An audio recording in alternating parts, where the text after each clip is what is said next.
Assalamualaikum warahmatullahi wabarakatuh. Alhamdulillah, wassalatu wassalamu ala rasulillah wa ala alihi wa ashabihi wa mawalah, amma ba'du. Berbagai macam cara bagi orang untuk menghindar dari maklumat yang telah dikeluarkan oleh majelis ulama.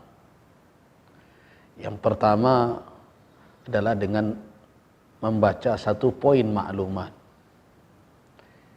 Yang kedua, mencoba membenturkan antara satu maklumat dengan yang lainnya.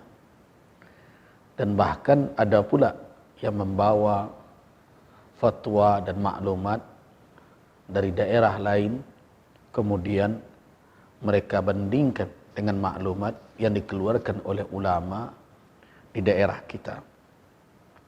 Cara-cara seperti itu, wahai kaum muslimin, tidak akan membawa keberuntungan, malah akan mengantarkan kita semakin rumit dan semakin berlama-lama berada dalam kondisi seperti sekarang.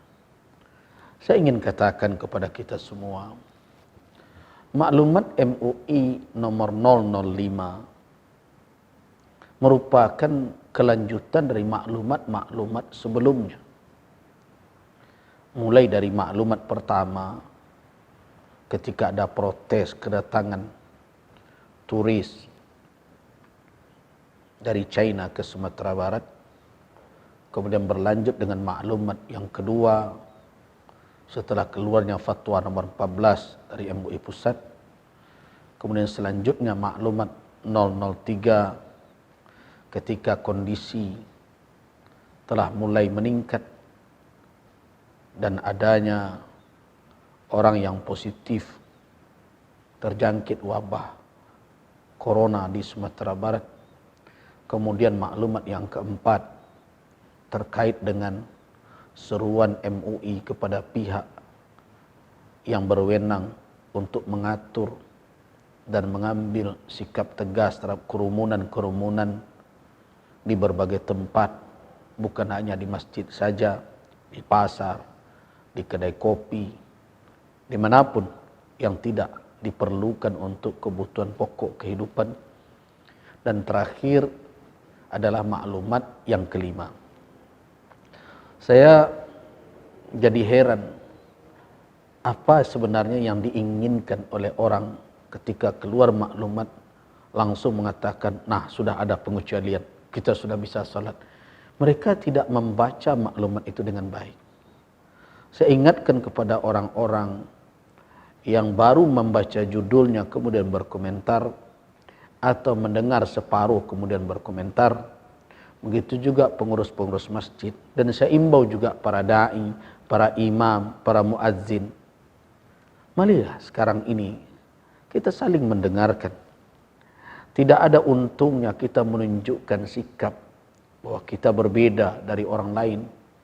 Tidak ada gunanya kita menunjukkan bahwa kita pantang pula untuk tunduk kepada orang lain. Tidak ada gunanya saat ini menunjukkan sikap seperti itu.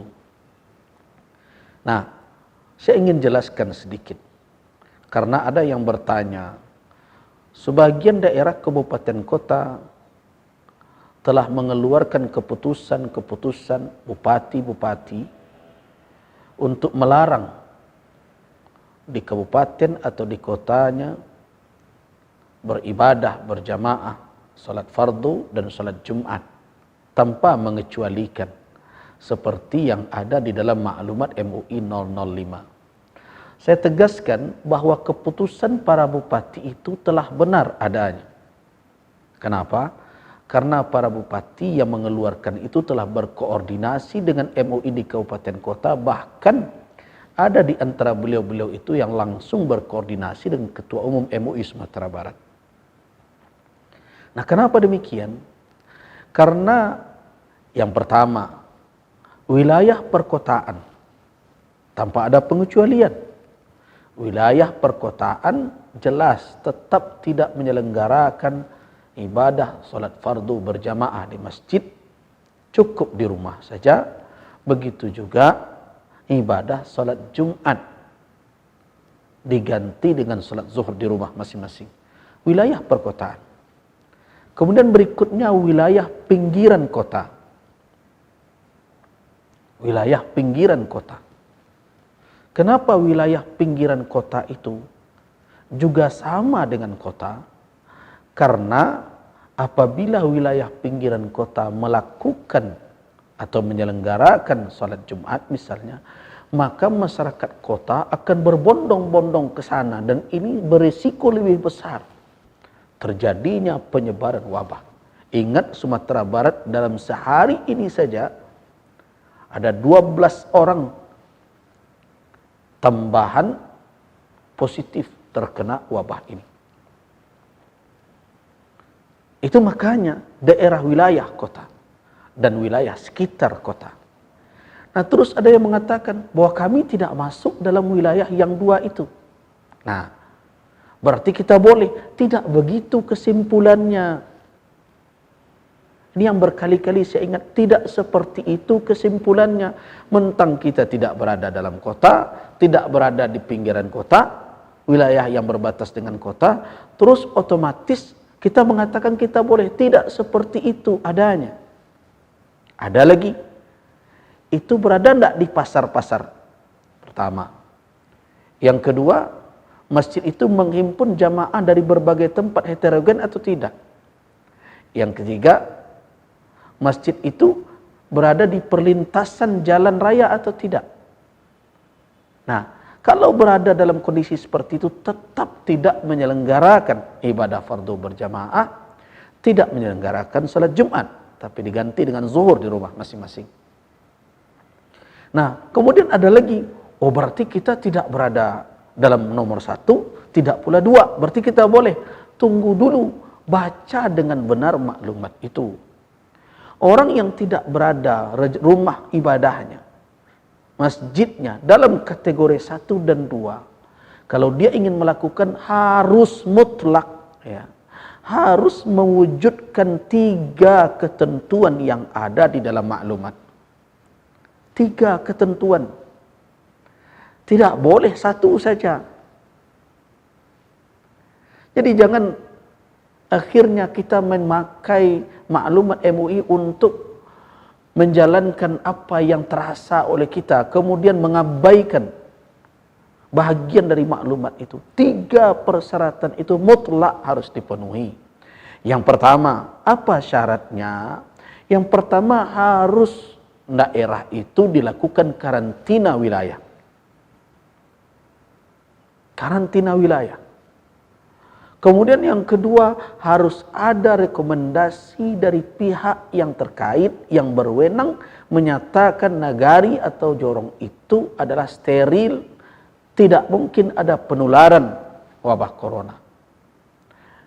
Dan yang ketiga, harus ada kedisiplinan orang-orang yang pulang dari rantau dan bermacam, itu tidak boleh keluar melainkan setelah selesai pemeriksaan dan karantina isolasi mandiri. Nah, siapa yang tahu dengan kemampuan yang 3 ini apakah sudah diwujudkan?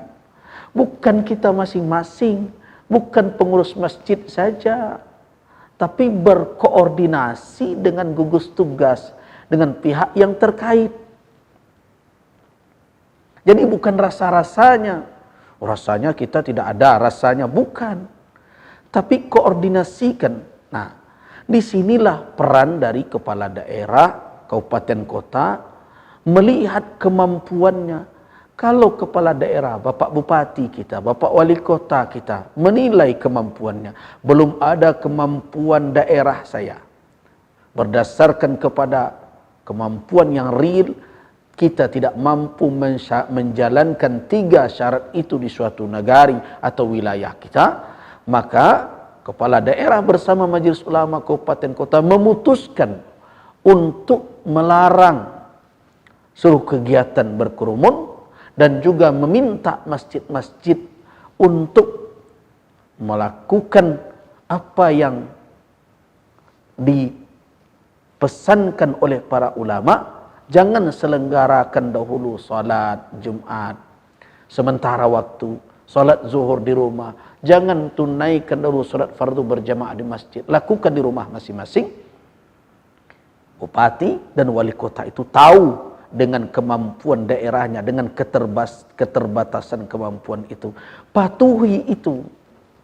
Kenapa? Karena MUI Sumatera Barat dalam maklumat itu menegaskan bahwa 3 syarat ini harus dipenuhi.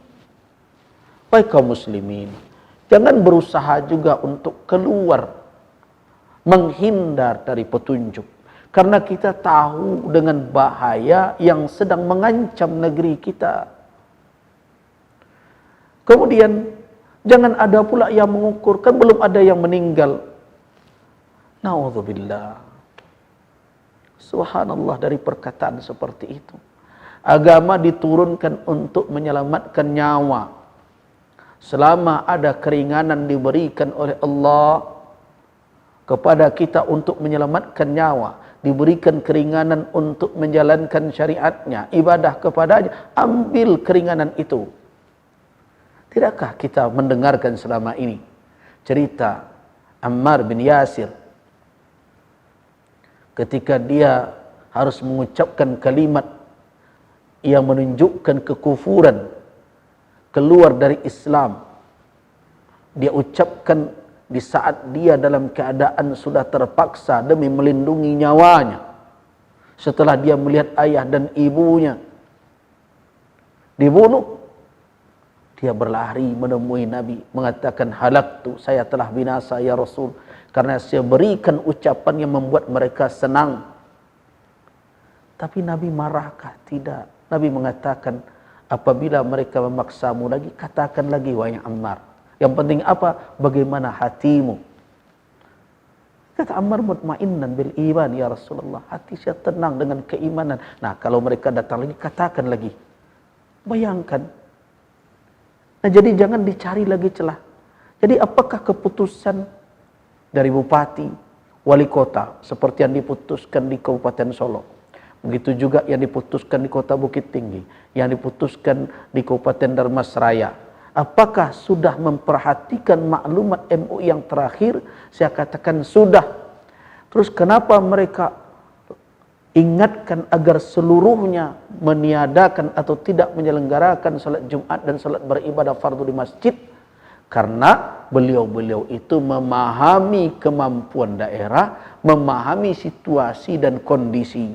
Karena tidak mungkin menjalankan 3 persyaratan tersebut, beliau nyatakan dengan bersepakat bersama dengan majelis ulama, dengan pihak terkait, Kementerian Agama di kabupaten itu, kita minta dahulu jangan selenggarakan salat Jumat, jangan selenggarakan dahulu salat fardu berjamaah di masjid. Itu sudah tepat. Dan saya mengajak kita semua, patuhilah keputusan-keputusan yang telah dilahirkan oleh para ulama dengan pemimpin di kabupaten kota kita masing-masing. Kenapa? Karena mereka mengetahui kemampuan daerah dalam mewujudkan 3 syarat. Nah, kepada masyarakat juga saya himbau agar jangan memotong-motong maklumat itu. Jangan memotong-motong maklumat tersebut hanya sesuai dengan selera kita. Saya sampaikan poin per poin agar kita mudah menyatukannya. Bagi yang bisa melakukan 3 hal itu, itulah yang diberi izin untuk menyelenggarakan Jumat. Tapi kalau pemerintah mengatakan kita tidak mampu menjalankan itu, kenapa? Karena untuk karantina wilayah. Itu melibatkan gugus tugas yang dikoordinir dan dikelola oleh pemerintah daerah. Kemudian ada rekomendasi dari pihak yang berwenang bahwa daerah itu telah bebas atau tidak ada lagi kemungkinan penularan. Siapa yang menentukan itu? Bukan kita masing-masing, tapi pihak yang terkait dengan ilmu mereka, dinas kesehatan, gugus tugas yang ada di dalamnya, para pakar kesehatan. Itu yang menentukan. Kalau 3 itu tidak terwujud, berarti masjid yang bapak-bapak dan ibu-ibu kelola tetap dalam maklumat majelis ulama tetap tidak menyelenggarakan salat Jumat dan tidak menyelenggarakan ibadah salat fardu berjamaah dan kegiatan-kegiatan berjamaah lainnya di masjid, lakukan di rumah. Semoga ini bisa difahami. Semua ini dilakukan demi untuk menjaga nyawa kaum muslimin, demi menjaga umat, kemaslahatan umat dan agama. Mudah-mudahan tidak ada lagi celaan dan cercaan. Kedisiplinan kita di dalam mematuhi ini akan menjadi faktor, salah satu faktor kita bisa menanggulangi wabah ini dengan izin Allah Subhanahu wa taala. Kemudian terkait dengan kondisi pasar, kondisi tempat lain. Itu walaupun bukan dalam kewenangan majelis ulama tidak akan pernah bosan menghimbau pihak berwenang agar membuat berbagai keputusan untuk mengaturnya, untuk mendisiplinkannya dan mengambil tindakan-tindakan tegas. Mari kita bersama dalam menghadapi wabah ini. Mudah-mudahan dengan kebersamaan kita di dalam berikhtiar dan kesungguhan kita bersama pula dalam bermunajat kepada Allah Subhanahu wa taala, Allah mengabulkan usaha dan doa kita dan diangkatnya wabah ini oleh Allah sesegera mungkin, dan kita berharap kita bisa menikmati ibadah di bulan Ramadan, begitu juga di bulan Syawal sebagaimana di masa-masa yang lalu. Amin ya rabbal alamin. Billahi taufiq wal hidayah. Wassalamualaikum warahmatullahi wabarakatuh.